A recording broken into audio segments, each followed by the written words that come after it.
그가 이렇게까지 사람을 많이 죽였던 데에는 나름의 이유가 있어요. 오늘은 평가가 아주 극명하게 갈리는 인물인 광해군이 아니라 당시의 무신이었던 박엽이라는 사람에 대해서 오늘 알아볼 겁니다.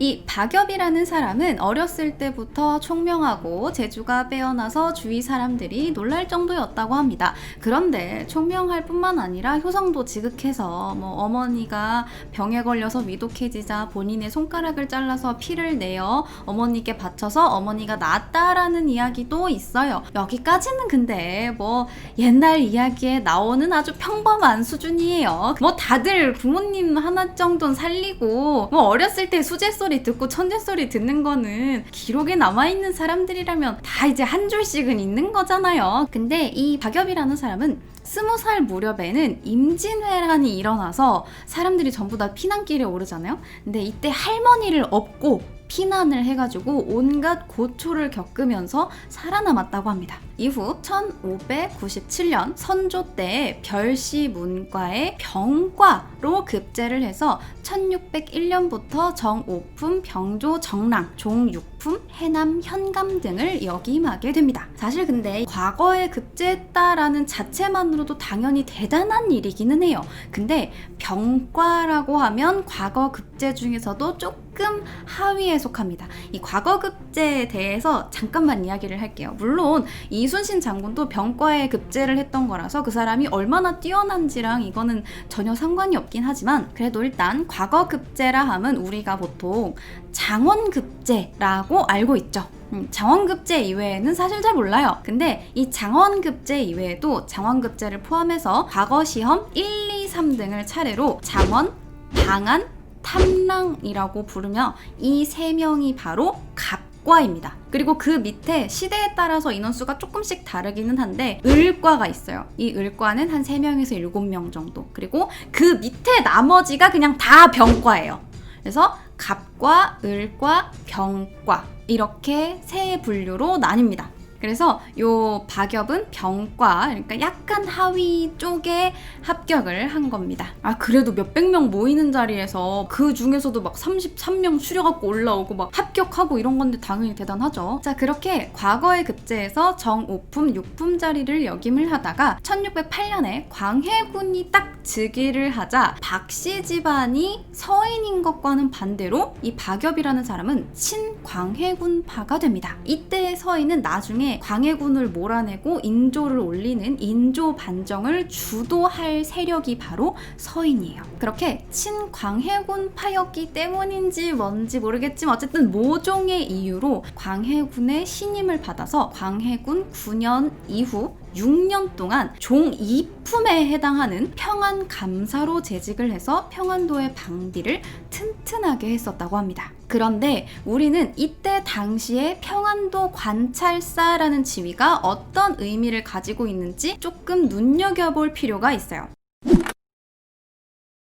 이 당시의 중국은 조금 복잡한 상황이었어요. 1592년에 임진왜란이 일어나고 명나라가 조선에 지원군을 보내며 한눈을 팔고 있을 때 만주족의 우두머리였던 누르하치는 1588년에 여진을 통합하고 세력을 키워서 1603년에 새로운 근거지를 마련해 명나라의 신경을 건드리고 있었습니다. 만주족 혹은 여진족 둘 다 불리는데 원래 명나라 시기의 여진족은 이 세 개의 부족으로 나뉘어요.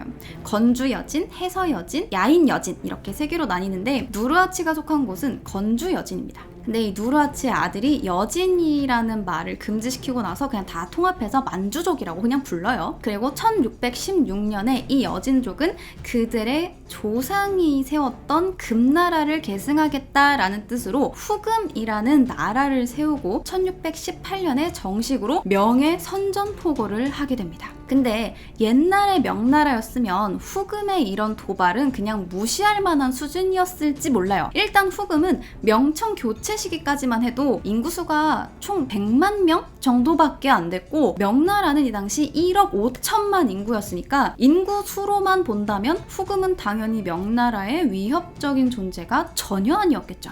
근데 요 당시 명나라는 이미 내부적으로 부패가 심하게 진행이 되고 있었고, 이 임진왜란 때 일본이 명나라로 쳐들어오게 조선 너네는 길을 터라 라고 정명가도를 이야기를 하면서 쳐들어왔잖아요. 그러니까 미리 전쟁터를 조선에 한정을 시키고 자기네 땅인 요동을 보호하기 위해서 조선에 원병을 보냈던 겁니다. 근데 이때 되게 원병을 많이 보내서 좀 약해졌던 데다가 북방에 대한 견제가 조금 소홀해지면서 명나라는 점점점 쇠퇴해갔고, 그 사이 여진족은 힘을 키워서 후금을 세우게 된 겁니다. 자, 그러니까 1608년에 광해군이 즉위하고 나서 정말 얼마 지나지 않아서 명청교체라는 완전히 고래 싸움에 새우등이 터지게 된 겁니다. 조선의 입장에서는 명나라는 일본의 위협에서 조선을 도와준 아주 고마운 나라 일 테고, 후금은 명나라의 선전포고를 할 정도로 매우 강한 신흥 강국이기 때문에 딱히 누구 편을 들기도 되게 애매한 거예요. 만약에 누구 한쪽의 편을 들어봐. 그래서 정말 딱 한 번이라도 더 전쟁이 일어나면 조선은 완전 쑥대밭이 될 게 뻔했죠.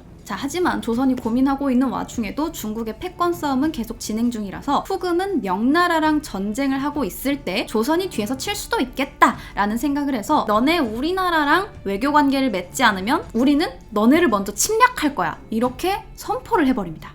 근데 이 와중에 명나라는 조선 우리가 너네 힘들 때 도와줬으니까 우리가 지금 후금을 쳐야 되니까 니네들이 좀 도와줘, 상부상조하자 이러면서 군대를 요청을 해왔어요. 자, 고민이 되겠죠. 조선 내 사대부들이야 당연히 이 당시 명의 원조가 아니었으면 망했을 나라니까 당연히 나라를 다시 살려준 은혜를 갚아야 한다, 명나라를 도와줘야 된다라고 주장을 했는데, 그렇게 되면 임진왜란 피해도 아직 다 복구를 못했는데 진짜 딱 은혜만 갚고 나라가 망하게 생겼죠. 이렇게 일촉즉발의 상황에 광해군은 명나라의 강홍립을 원군으로 파견하게 됩니다. 이 원군으로 파견된 전투가 사르후 전투예요. 내부 의견도 무시를 할 수 없고 명나라와의 관계도 포기를 할 수 없으니까 일단 명나라를 도와주는 거죠. 근데 이 전투에서 의도적인지 아닌지는 알 수 없으나 강홍립은 전투에서 패해 후금에 투항을 하게 됩니다. 근데 이후에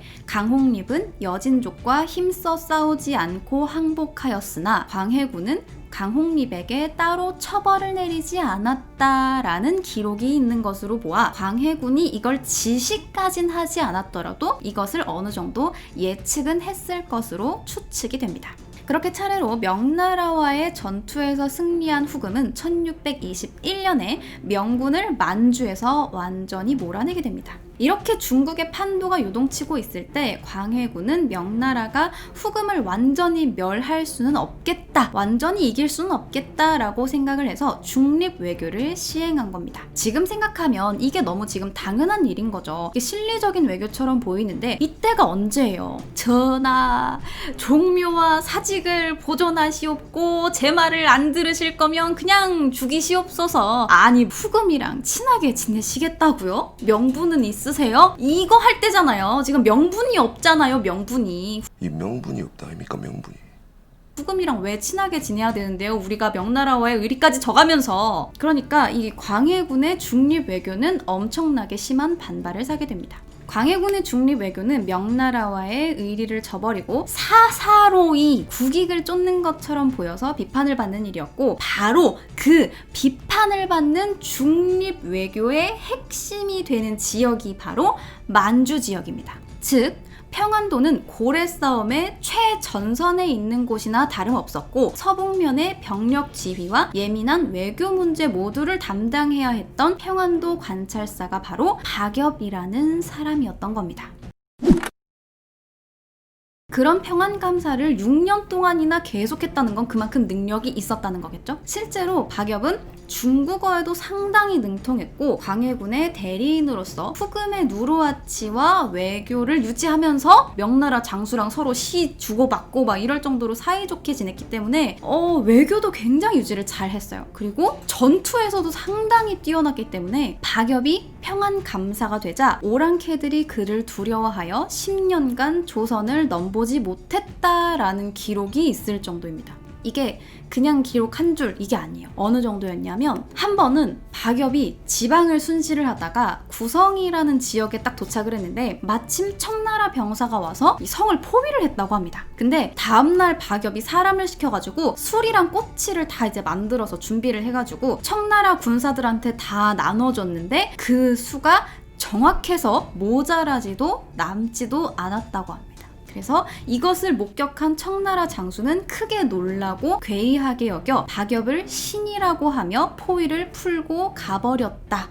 라는 일화도 있어요. 우리는 성 안에만 있지만 너네들이 몇 명이 우리를 포위하고 있는지 나는 다 알고 있어 라는 뜻이에요. 그리고 그가 명령하면 시행되고 막으면 그쳤으므로 기강이 바로잡히니 군졸이 모두 그에게 복종했으며 오죽하면 명나라 사람들이 조선 사람을 만날 때마다 박엽으로 하여금 이곳에 오래만 있게 하면 조선에는 서쪽의 오랑캐를 돌아다볼 걱정이 없으리라 라고 했다고도 하며 실제로 1622년에 여진족이 압록강 북쪽에 군사를 딱 주둔을 시켰어요. 근데 박엽이 이거를 알아채고 군사를 쫙 거느려갖고 전진을 해가지고 너네들 무엇하러 국경을 이렇게 위협하고 있느냐 이렇게 딱 한마디를 하니까 여진족이 이 박엽을 알아보고 냅다 우리는 그냥 사냥을 하러 온 거였다 이러면서 그냥 군대를 이끌고 가버렸대요. 아무것도 안 하고. 그래서 박엽은 적의 동향을 매번 귀신같이 알아채서 모르는 것이 없어 후금의 입장에서는 정말 그가 귀신 같은 존재였던 겁니다. 이러니까 광해군이 총애하지 않을 수가 없었고 평안감사가 된 이후로 절대 그의 벼슬을 갈지 않았다고 합니다. 자, 그런데 이렇게까지 유능해 보이는 박엽한테는 꾸준히 신하들이 박엽을 쳐내야 된다라고 주장을 하는 치명적인 단점이 있었어요.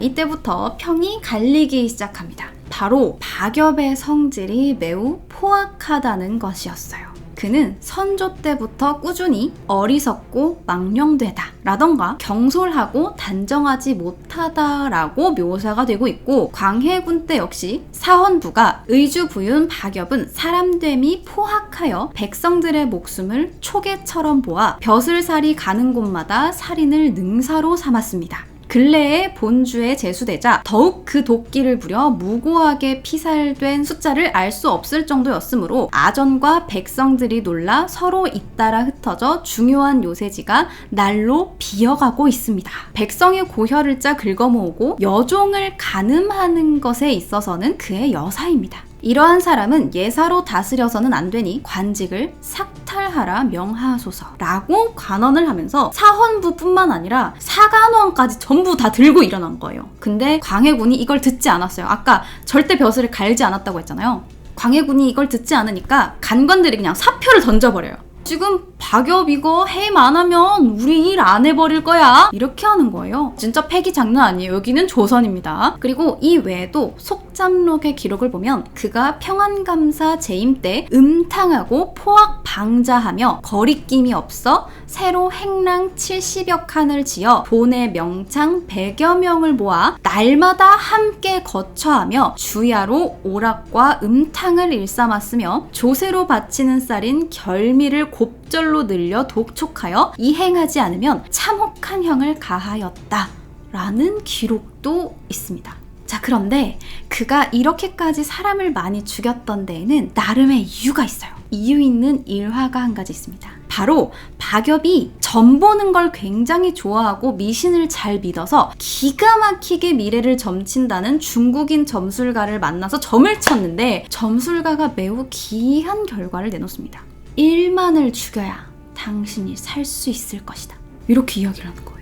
이 이야기를 믿은 박엽은 그때부터 자기 말을 듣지 않는 부하나 자기에게 항의하는 백성 등 정말 사소한 일에도 죄를 물어서 사람들을 전부 다 죽이기 시작합니다. 그러니까 10,000명을 죽여서 자기가 살려고 한 거예요. 그래서 사람들을 전부 다 죽여서 포악하다라는 평을 받게 된 거죠. 그런데 10,000명을 다 채우기도 전에 인조반정이 일어나서 그동안 사람들을 죽였던 죄로 인해서 처형이 되는데 그때 그를 죽이고자 했던 인물 중에 한 명이 바로 김자점이라는 사람이에요. 그런데 이 김자점의 어렸을 적 아명이 바로 1만이었다는 겁니다. 그러니까 1만을 죽여야 당신이 살 수 있다라는 건 10,000명을 죽여야 한다는 게 아니라 그 김자점을 죽여야 살 수 있었다라는 이야기인 거죠. 이 이야기 말고도 1만 명이 아니라 사실은 1000인을 죽여야 살 수 있을 것이다 라는 이야기를 들었고 1000명을 죽이고자 했으나 마지막 한 명을 채우지를 못해 죽게 되었는데 사실 알고 보니 1000인은 그를 처형하기 위해서 내려온 구인후라는 사람의 어렸을 적 이름이 1000인이었다는 이야기입니다. 자, 그런데 10,000명을 죽이려고 했든 1000명을 죽이려고 했든 잔혹하게 사람들을 죽이고 포악하게 백성들을 착취한 사건이 모두 사실이라면 광해군은 왜 박엽을 총애했을까요? 상당히 유력한 이유 중 하나는 바로 박엽이 광해군과 사촌 동서지간이라는 점입니다. 박엽의 부인은 유덕신의 딸이고 광해군의 부인은 유덕신의 형인 유자신의 딸이에요. 그러니까 둘이 동서지간이고 이것을 시기 질투한 세력이 박엽을 모함했다 하더라도 그가 있는 동안 후금이 쳐들어오지 못한 건 사실이니만큼 능력 있는 인재였던 거는 분명한 것 같아요. 그래서 이 사람이 매우 총애를 받았다라는 이야기가 있습니다. 만약 광해군이 정말 반정으로 인해 내려오지 않고 계속해서 이런 식으로 박엽을 예뻐하고 뒤를 봐줬다면 역사가 완전히 달라졌을 수도 있지만 광해군은 영모 사건에 엮인 어머니 인목대비를 패하고 동생 영창대군을 작은 골방에 불을 떼서 쪄 죽이는 증살로 죽여서 해모살제를 시행했고 대의명분과 효를 중시하는 사대부 서인들에게 이것은 용납할 수 없는 아주 좋은 명분이 됩니다. 마침 중립 외교하는 것도 마음에 들지 않았는데 이때다 싶었던 거죠. 결국 서인을 중심으로 남인들이 동조를 해서 인조반정이 발생을 했고 광해군은 유배가게 됩니다. 자, 그렇다면 서인이지만 친광해군이었던 박엽은 어떻게 됐을까요? 인조반정으로 왕이 바뀌고 반정 공신들 입장에서는 숙청대상 1호가 되어 당장이라도 죽을 것 같은 박엽을 조선시대 유일하게 한 해에 생원시, 진사시, 문과에 모두 급제한 초엘리트이며 2번의 호란 시기에 류성룡 버금간다는 평가를 들으며 한 시대를 구한 재상이라는 평가를 받는 슈퍼 초엘리트 최명길이 반대합니다. 남한산성이라는 영화를 보신 분들은 이병헌 씨가 최명길이에요. 최명길은 장수의 지략을 지닌 사람은 살려야 합니다. 이 사람을 죽인다면 우리나라의 장성을 허무는 것이니 만일 훗날 북쪽 오랑캐가 달려 내려온다면 누가 그것을 막겠습니까? 라면서 안 그래도 인력풀이 좁은 조선에서 그나마 있는 인재를 좀 거슬린다고 죽여서야 되겠냐. 지금 조선의 입장에서는 이 사람을 처단하는 게 문제가 아니고 후금이 쳐들어오는 게 제일 큰일인데 박엽을 이용해서 계속 후금의 침략을 막아야 한다라고 주장을 한 겁니다. 정권 차원에서는 죽여 마땅하지만 국가 안보 차원에서는 살려둬야 한다는 거예요. 실제로도 평안도에서만 10년가량 근무를 해서 훗날 청나라가 되는 후금과의 고섭 능력, 경험, 네트워크를 전부 다 갖춘 인물은 이 시대에 없으니까요. 하지만 인조반정이 있었던 1623년에 포악하고 가혹한 정치를 했다라는 학정의 죄로 박엽은 처형이 됩니다. 그가 처형이 되자 군중들이 모여들어서 관을 부수고 시체를 꺼내어 박엽의 마디마디를 끊었다라는 기록이 있어요. 그러면 이 사람이 진짜로 사람들을 엄청나게 많이 죽인 거 아닐까요? 그러니까 백성들이 이렇게 마디마디를 끊죠. 부관참시를 한 거야. 그렇게까지 했대요. 근데 이것에 대해서도 말이 많은데 사실 박엽이 정말 능력 있고 괜찮은 사람인데 모함을 받아서 죽은 거다라고 하면 왜 군중들이 모여서 시체를 꺼내 마디를 끊을 만큼 분노했는가? 그러니까 진짜 그가 사람들의 분노를 살 만큼 나쁜 일을 저질렀을 것이다 라는 쪽과 눈에 가시인 박엽을 죽이고 명분을 위해서 그를 나쁜 사람으로 만들었던 것뿐이고 박엽을 토막냈던 백성들도 박엽이 남긴 마지막 업무 일지를 보고 눈물을 철철 흘리면서 물러갔다라는 이야기도 있는 만큼 평이 아주 극명하게 갈리는 인물입니다. 신기한 사람이에요. 정말 미스테리예요. 초상화 한 점 남아있지 않고 기록도 별로 없어요.